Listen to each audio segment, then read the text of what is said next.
Todos, moitas gracias por vir. Convocámosvos para presentar a nosa segunda edición da Ruta da Santa Compaña, que o ano pasado foi un éxito gracias a estas dúas persoas que teño aos meus lados, a José Parra e Víctor de Ruta Xanzá.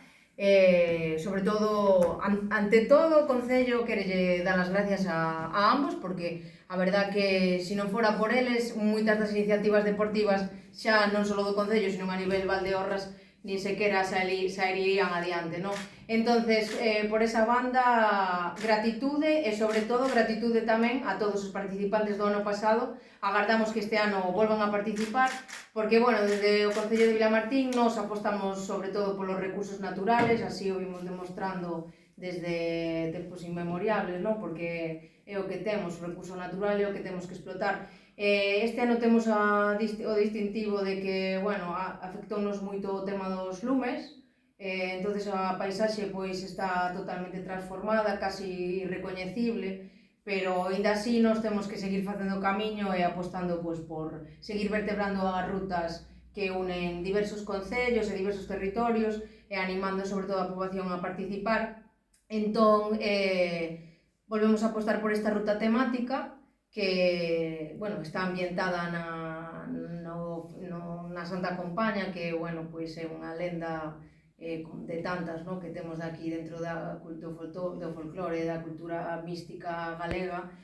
Casi a Santa Compaña é o espectro por excelencia, no, que habita dentro dos montes, con diferentes avistamentos.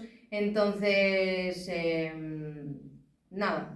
animar a xente a participar, porque é moi divertida, é unha andaina nocturna, que ademais ten salida desde o Castelo de Arnado, que xa de por sí é un puro espectáculo, e ademais ao rematar temos festa, como non podía ser de outro xeito, porque cando se convoca a xente para facer un esforzo físico, sempre hai que recompensalos con un pequeno petisco e viños de Valdeorras. E ademais teremos música e algunha que outra sorpresa, non? Vamos a deixar que falen os demais a ver que teñen que decir sobre o tema. Eu falo xa o que non sepa o que ven, que lle pregunto se usted no ano pasado, a verdad que podemos decir, non é que organizamos nós, pero foi un éxito, a xente, a verdad que disfrutou moitísimo. Transcorre todo por un PR, un pequeno recorrido, que é unha ruta feito pola Federación Gallega de Montaña, que non o fan en cualquier sitio, o fan en un sitio espectacular. Eu sigo dicindo, de min, estas sendas é o recorrido máis espectacular da zona. Espectacular, refírome en trazado, en dificultad e en vistas.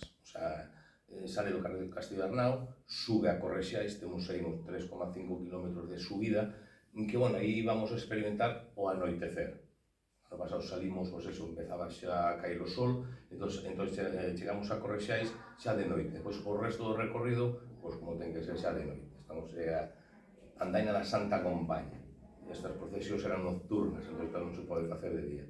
E as vistas, logo vamos por unha zona que onde estaba, que desgraciadamente tamén ardeu o noso queridísimo banco, pero as vistas do valle desde aí son espectaculares.